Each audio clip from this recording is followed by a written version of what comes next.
Morning guys, nagmamadali na naman tayo ngayon dahil tayo ay papunta sa isang camp certification para sa aming young women. So parang tabingi ayan, maya na natin ayusin kasi makikisabay lang ako guys. Kukunin ko yung makeup chair, director's chair dito, camping chair, dadalhin ko. Yun lang guys, see you later. Naka sunscreen pala ako kaya ganyan.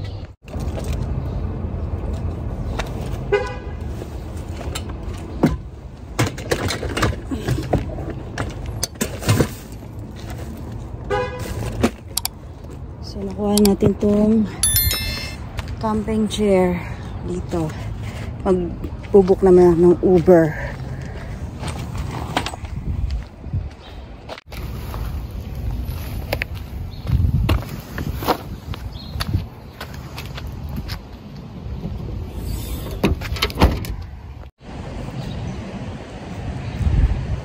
Yan guys, so sunscreen at foundation dahil kailangan ko ng foundation day at konting kilay lang ang ating nasa face at syempre may sunscreen tayo kasi maaraw. Hindi ko alam kung ano yung gagawin naming certification training para sa young women camp namin. Meron kaming pangyayaring young women camp at kailangan ko na maging certified para mabantayan ko yung mga youth na ages 12 to 18 na participants namin. So hindi ito sa work but it's sa church program namin. So kailangan kong ma-certify para mabantayan ko sila. Ang gagawin dito ay yung zipline, tomahawk at archery. So ngayon dahil wala akong driver, di pa ako pinapayagan mag-drive, ay pupunta ako sa isang kasama ko na attend din doon. Makikisakay ako at dadalhin ko yung makeup chair. Camping chair. Ayan, so see you later guys.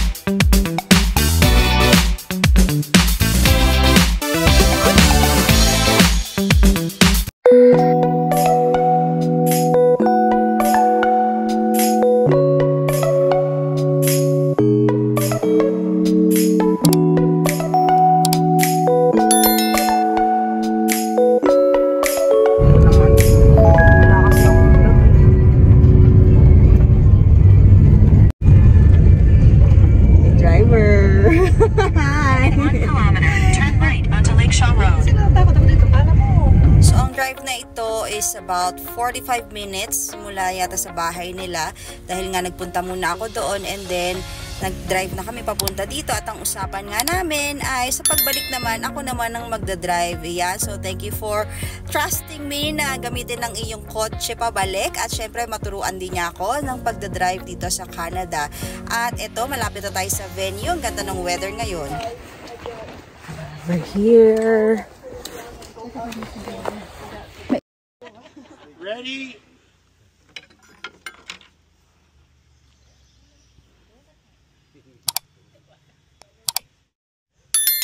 Throw.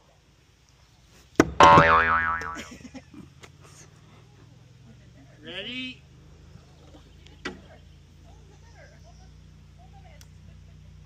Throw.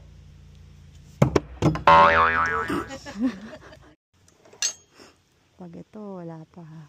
Throw.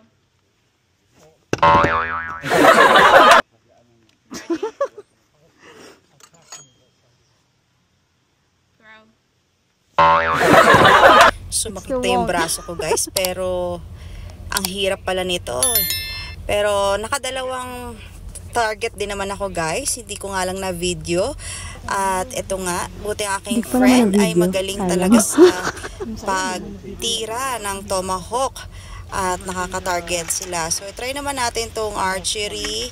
Medyo madali siya pero kailangan lang natin pag-aralan kung paano maka-target, pero mas madali siya sa tingin ko kaysa sa tomahawk.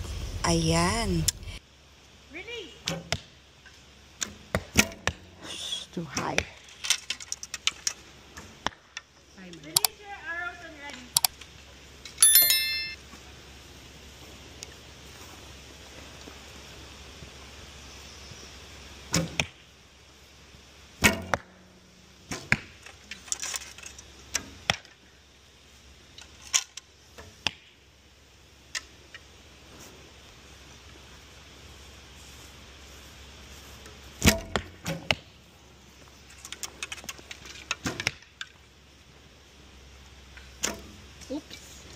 Where did it go? Too high.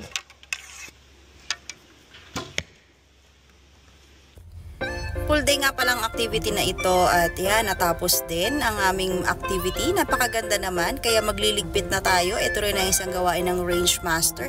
Taga-setup at taga-take down ng mga equipments na yan. At ngayon nga ay pauwi na tayo at pag-uusapan naman natin ang ating mga bagay-bagay sa ating mga application ngayon. Kung may tatanong nyo nga pala, ang location ng lugar na ito ay sa Wabamon, Alberta. So para siyang isang outskirt ng Edmonton, parang gano'n, no? So mga 45 minutes drive away from Edmonton. At itong campsite na ito ay church-owned property. Hi guys! Welcome back to Jill in Cannes. So for today's video ay iba muna ang ating venue for today. Tumataas ang aking hair. Ayan, so iba muna ating venue for today dahil medyo matagal na tayong di nakakapag-vlog. So I have to do this very quickly na makapag-upload. Although yung aking video or yung clips kanina ay nangyari last Saturday sa isang activity sa, well, isa siyang certification para maging range master ka for Tomahawk and Archery dahil magkakaroon kami ng upcoming event sa church ng mga young women organization namin. So, para pwede ako magbantay kung sino man yung mga maglalaro ng Tomahawk or the archery. So, hindi ko lang magagamit yung certification na yon for just for the church or any event. Also, kung yung family namin gustong magpunta doon in that location or anywhere else para maglaro ng Tomahawk or archery, ay pwede akong mag-lead sa aking family ng ganon. So, anyway guys, today is Monday. Today is Tuesday. At ngayon nga ay tayo ay wala sa Edmonton for today's video. Sa susunod ko sasabihin kung nasaan tayo. At ngayon ay napakainit dahil pinatay ko yung aircon para tahimik dahil nandito ako sa loob ng sasakyan. At ang degrees ngayon ay 22 degrees. So salamat sa aking powder dahil talagang nakaka-darken na ng skin ngayon, especially kung may mga outdoor activities tayo ngayong pa-summer na dito sa Canada, especially here in Alberta, no, mainit na. At yun nga guys, kamusta na po yung mga PGWP status natin ngayon dahil marami tayong mga nag-aabang ng mga status ngayon. Although kami naman ay kakasubmit lang naman namin last May or ngayon, May pa kasi ngayon. So inaantay ko noon yung sa asawa ko, yung kanyang implied status. At kamusta naman po yung pag-submit nyo sa mga implied status sa mga asawa ninyo, yung may mga asawa na nag-submit din ng application. Usually, commonly or naturally, yung sa mga classmate ko na may spouse ay kasabay nilang natanggap yung implied status sa main applicant and the spouse nila. So subalit ganun nga yung sa asawa ko, noong nag-submit ako ay mga submission and confirmation letter lang yung natanggap namin at ng bawat isa sa amin ng mga mag-anak ko at yung asawa ko.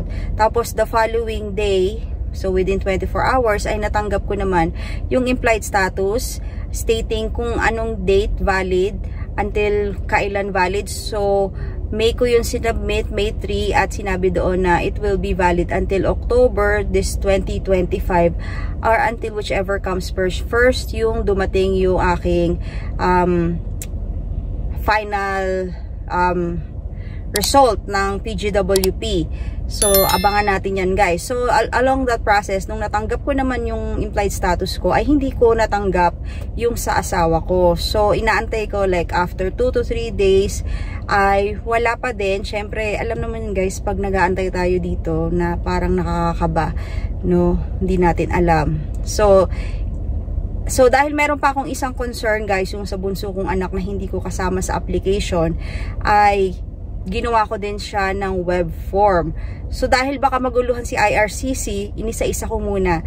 Actually naguluhan din siya dahil yung pagsagot niya, iba yung reply, parang nagkabaliktad yung sagot niya. Pero anyway, ginawan ko muna yung sa asawa ko kasi mas simple lang yun. Nag-submit ako ng web form And nag-follow up lang ako, stating ko na nag-submit ako ng ganito and wala pa akong natatanggap na response from them about the status of my spouse. Yan. So, luckily naman, thankfully, the following day ay dumating agad yung kanyang implied status. So, napakasaya nun guys kasi kahit papano ay nakaka-relieve din kami. At ito nga palang implied status kasi may isang school yung anak ko may isang school siya no na kailangan ng ganong statement or ng mga paper na ganon para ipakita sa kanila para ma-enroll siya for next year. So yung paper na yon yung natanggap ko ay sinend ko dun sa school, pero sabi nila since kasi nga May to October lang yun. Syempre, ang school year naman, hindi naman hanggang October lang. Kailangan nilang mas longer. So, tinanong ako kung meron ba yung sa husband mo na letter din. So, yun, dahil nga natanggap ko na, ay nagamit ko din yung letter na yun para sa school ng anak ko na naghahanap ng letter stating our work permit, no? Yung validity of our work permit.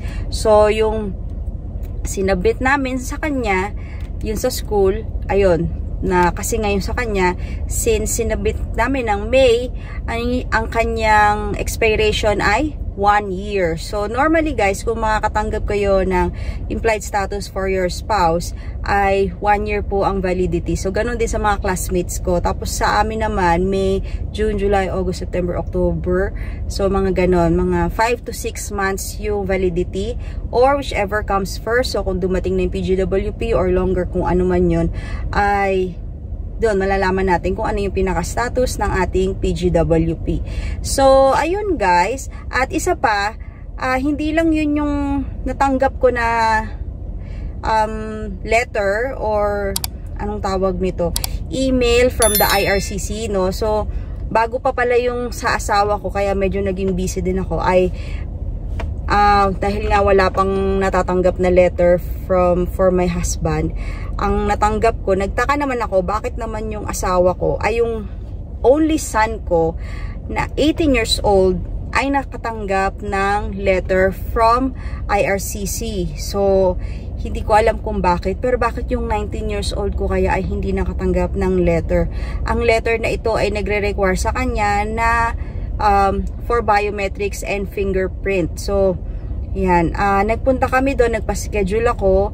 Buti na lang, yung Service Canada dito sa amin ay walking distance lang. So, nandun sa building na yun, kung nasaan yung work ko dati, at yung mga clinic na pinupuntahan namin, yung grocery na nandun, ay nandun lang malapit sa amin. Kaya naman, nagpunta lang kami doon by appointment.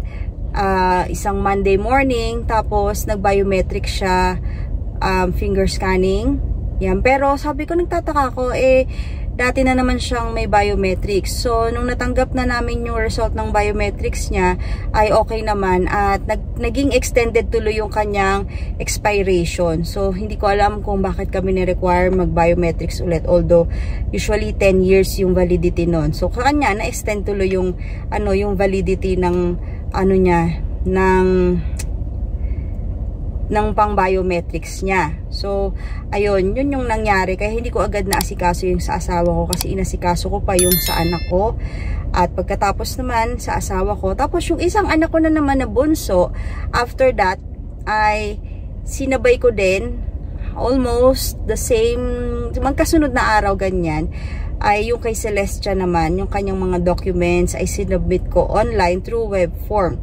So, ngayon, hindi ko pa alam kung ano yung result, kung okay ba. So, wala namang sinabi. Ayun, so hopefully maging okay yung kay Celestia kasi syempre, ayaw natin na may maiwan sa ating family or, gusto natin ay maging okay ang bawat application ng bawat isa. So, ayan guys, dahil nga marami talagang, dahil we are a big family, iba-iba yung age range, iba-iba yung mga needs nila dito sa Canada. Ayan, marami tayong inaasikaso.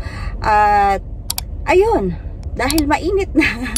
So, kung meron kayong mga comments and suggestions, please comment down below. And please don't forget to like and subscribe to my channel. And to this video, please don't forget to like. At kung may tanong ba kayo mga ka-international students, kamusta naman po ang ating paghahanap ng trabaho ngayong tapos na tayo sa ating pag-aaral? At kung nandito pa naman kayo sa Canada ngayon na nag-i-start bilang international student na naghahanap ng trabaho, ay pagbutihin po ninyong paghahanap ng trabaho. Madarating din po yan, basta tiyaga-tiyaga lang tayo sa paghahanap ng trabaho. At ayun, so nandito nga pala ako sa saan ba? Nandito ako ngayon sa St. Albert. Yeah, so ikikwento ko sa inyo guys in my next vlog. Hopefully I can upload it very soon. At yun, babalik muna ako sa work dahil ngayon ay aking break lang. So siningit ko lang ito dahil medyo wala tayong oras lately dahil meron na tayong ayan. So thank you for watching. I'll see you in my next vlog. Bye. And the whole team can get on it. Yeah. They try and keep a balance. Oh. They have lots of fun there, okay? So if the challenge course, the object is to work together for the challenges. And so everyone in the group contributes with their ideas and they try this idea. Yeah, how to do everything. Nice. So everything is in a group. It's not about me being the best. Not competition. It's work together as a group. And I